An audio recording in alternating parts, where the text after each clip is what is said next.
The ABBA half Bjorn Ulvaeus and Agnetha Faltskog have been regarded as one of the most beautiful, talented and famous on-stage couples of all time. Together they have played their respective roles of an alluring singer and skilled songwriter and musician to help bring the band into limelight over and over. Many fans and listeners worldwide have been in awe and envy of their relationship, and people still write stories about the love they shared, dreaming of a similar partnership.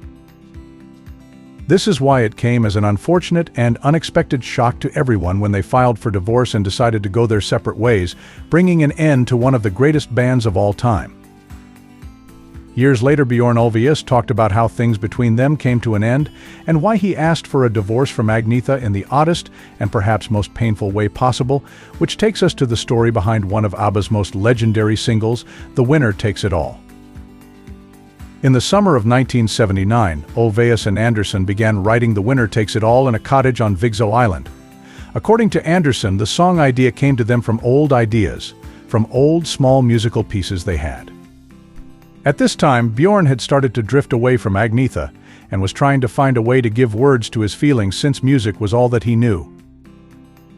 The demo's initial title was The Story of My Life, because Bjorn put all the pain and conflicting feelings he had been experiencing into the song, and the first arrangement for the song was up-tempo with a steady pace.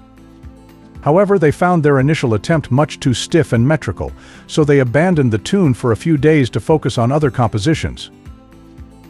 4 days later, they returned to the song, and Andersson suggested a French chanson-style arrangement with a descending piano line and a looser structure.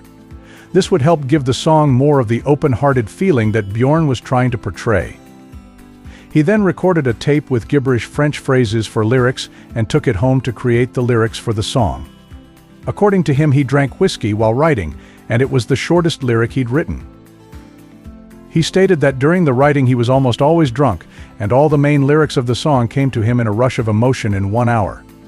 The divorce was about to proceed, and despite the mutual agreement between both him and Agnetha that it was for the best, it was affecting them both deeply. After the composition, when he finally handed Agnetha the paper containing the song he had written to review, she began to cry because of how the words had a profound effect on her. Although everyone knew that song was about their divorce, Bjorn actually denied that the song is about it at first, claiming that the song is based on the experience of a divorce, but was actually fiction, because in his separation from Agnetha, there was no clear winner or loser. Many people still believe it is based on fact, though, because of the pain in Agnetha's voice when she finally performed it on stage. Bjorn also said that the sadness of their breakup inspired the song, and even if the lyrics could not be taken literally, they still held unparalleled meaning to both of them since their separation was complicated, with both winning and losing simultaneously. But the main question that many fans have is what really led Bjorn to make Agnetha sing such a painful song. Divorce is already incredibly difficult, but having to sing the lyrics about your ex-husband kissing another girl that he wrote himself makes it far more challenging when added to the mix. The reason behind this, however, was the incredibly complicated and emotionally painful relationship Bjorn had with Agnetha, and the cracks had been appearing for a long time before the ultimate showdown happened. The start of their marriage already had red flags, even though everything appeared perfect from the outside. Agnetha and Bjorn were both driven by their careers, to the point that little else mattered to them, including their children and their own relationship. At that start, they were addicted to each other and married young because what truly motivated them was the passion that fueled their music, which they found in each other. All the little differences, like Agnetha's need for comfort and Bjorn's need for control, appeared to be minor problems they could overlook. But as their relationship progressed, they found it was not the case, which became the start of the end. According to Bjorn, Agnetha was incredibly possessive and fearful for him, always worried that something was going to happen to her or her family. She was scared that he would cheat, or a fan would begin stalking them and take everything they loved away, or a plane would come crashing down while they would go on tour and their children would be left orphans. She always had an anxious look, especially after the band became famous, and was often on edge because of how intensely she worried. On top of this, sleeping did not relieve her of this stress either. She began to experience night terrors where she would imagine unspeakable things happening to her family, which led her to become mentally disturbed. Her worry also made her feel that she was driving Bjorn away, turning her clingier than ever before, an act that ended up doing the opposite of what it aimed to. Soon, Agnetha's behavior began to disturb Bjorn more than he could bear, and he started becoming cold and more controlling. As hinted in the lyrics of The Winner Takes It All, it might also be that he started to look for love and satisfaction outside of his marriage, since he could not get what he needed from his relationship anymore. His behavior made Agnetha incredibly angry and jealous, which resulted in her slowly losing his feelings for him, realizing that maybe they did not belong together after all. The final blow came when ABBA's appeal to the public also began to decline because of how their music was affected, with both the couple's compromised personal relationships, and Bjorn decided that it was time for them to part. Agnetha also agreed, yet under the surface they both were sentimental, thinking about the good times they had had together and how close they had been.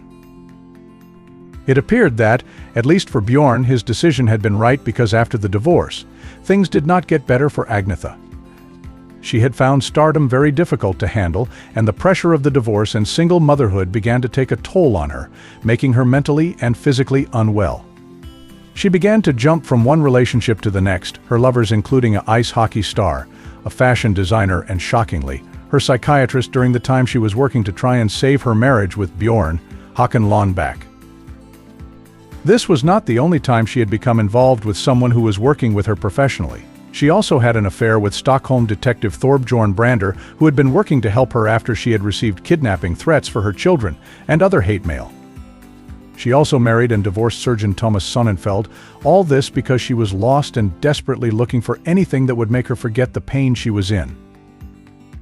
On top of this, she also witnessed her mother commit suicide and then went through losing her dad just a year later. Her mental health worsened and she was all alone, refusing to ask for help or even confide in anyone about what was going on.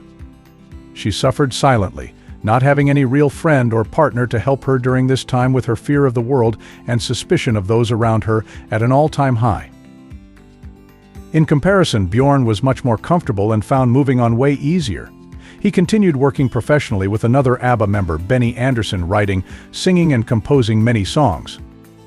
He also had luck in his love life, going on to fall in love with Lena Kallershow, with whom he had a 41-year-long marriage. He appeared much more physically and mentally healthier than Agnetha, and perhaps would not have been able to progress as he did if he had stayed with her. Divorce is painful, and even if there are multiple aspects to it, there is no denying that one person will always suffer more. Bjorn may have stated that in his divorce from Agnetha there was no winner or loser, but it appears clear who benefited from the separation and who did not. Now, one has a partner and companion by their side, while the other still battles away mental health issues, putting on a brave face and yet continuing to be reclusive and forlorn. Who do you think was the winner that took it all in this ABBA pair's relationship? Tell us in the comments below.